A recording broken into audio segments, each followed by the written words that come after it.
Tinubu under pressure. Shari'ah Council wants INEC boss sacked over genocide report. You see this our Nigeria, eh? Sometimes I just sit down and wonder, will we ever have 1 week without one controversy or wahala popping up from nowhere? Because just when everybody is still recovering from one political drama, another one go land like bombshell. So this one now is about the INEC chairman, Professor Joash Amupitan, and the Nigerian Shari'ah Council. According to Sahara reporters, yes, the same Sahara where they always drop breaking news without fear. The Shari'ah Council is now calling on President Bola Ahmed Tinubu to sack the INEC boss immediately. Eh? Now, when I first saw that headline, I said, wait, again? What did this man do this time? Because honestly, INEC don't already collect enough dragging from Nigerians over the last elections. But this one gets a different angle. It's not about election results or rigging this time. It's about something he allegedly wrote 5 years ago in 2020. Apparently, before Amupitan became INEC chairman, he was a law professor and a practicing lawyer. And somewhere around 2020, he reportedly wrote a legal brief. You know, those long formal academic papers lawyers like to write. And the title of that one was Genocide in Nigeria, the implication for the international community. Even the title alone sounds heavy, right? Genocide in Nigeria. Now, according to reports from Sahara Reporters and Politics Nigeria, the Shari'ah Council says that this paper, the one written by Amupitan, was insensitive, provocative, and biased. They believe it painted Muslims in the north as a major cause of religious killing or genocide in the country. So in their statement, they said the brief contained distorted and bigoted assertion against Muslims and that it could further divide the country if people start quoting it again. And because of that, they are saying, look, this man is not neutral. He can't be trusted to lead INEC. Their main argument is that elections in Nigeria are already sensitive, and religion is one topic that can easily make everything explode. So in their eyes, leaving someone who once wrote a document that portrays Muslims as killers or aggressors is too risky. They want President Tinubu to remove him immediately, saying he cannot be fair to all sides during election, especially in a country as divided and emotional as ours. Now, some people actually agree with that argument. They say if the INEC chairman truly wrote such a thing and is full of harsh language, then yes, he should at least come out to explain himself, because perception matters a lot in Nigeria. Once people feel you are biased, even if you are innocent, it is finished. They will never trust anything you do again. But others are saying, hold on, let's not rush to cancel the man, because the same legal brief was written in 2020, long before he became INEC boss. That means it wasn't written from a government position. It was written from his personal or academic viewpoint as a scholar.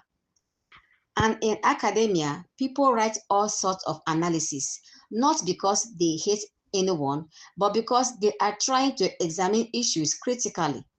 You know, maybe he was just documenting what he saw at that time. The killings in southern Kaduna, Benue, Plateau, all those years when people were crying about farmer-herder clashes. So the question now is, was he expressing bias or just calling attention to violence happening back then? That is the argument many Nigerians are now having online. Some are saying, if you remove someone just because of an old paper, then who is safe again? Others believe leadership positions like INEC need people who have never shown any form of religious leaning at all, even in the past. But the Shari'ah Council did not just stop at calling for his sack. They went further to say that if Tinubu wants peace and trust in the electoral system, he should take immediate action. They even claimed that Amupitan's appointment in the first place was controversial because people were already questioning his regional and religious balance compared to past chairmen. Now, here is the thing that is still hanging in the air. INEC itself has not said a word, no press release, no clarification, not even a small tweet. And same thing with the presidency, total silence. That silence is making people wonder, is there truth to this allegation? Or are they just choosing not to dignify it with a response? Because when it comes to religion in Nigeria, any small thing can turn into something big. And as for the legal brief itself, Sahara reporters said it was authored under Amupitan's law firm back in 2020. But so far, no one has produced the full document publicly for Nigerians to read. So we can't really confirm word for word what is inside. We are all relying on what the Sahara Council and Sahara reporters are saying about it. So for now, it's still an allegation. We are reporting it as what was said, not as confirmed facts. You see why these things can be tricky? Because imagine if it is all a misunderstanding. That could damage the man's reputation badly for something that was maybe taken out of context. On the other hand, if it's true that he used strong or unfair language against Muslims, then the Sharia Council does have a point. Nigeria is too fragile for anyone in power to be seen as biased. And that's what makes this issue so deep. It's not just about one man. It's about trust, religion, and how divided we already are as a country. Now, here is something to think about. How come these issues only surface after appointments? Why didn't anyone raise this brief when he was nominated or during screening? If people knew about it before and still confirmed him, then maybe it wasn't a big deal then. But now, suddenly it's becoming a reason for sack calls, maybe because of new political interest or just renewed tension in the north.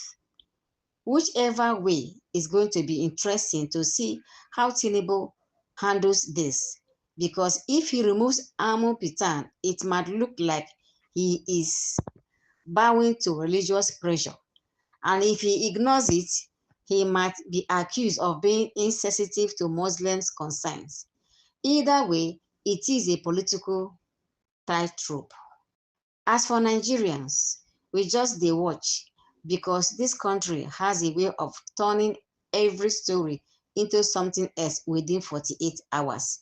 If you are still watching till now, I beg, make sure you like this video, subscribe to the channel, and turn on your notification bell.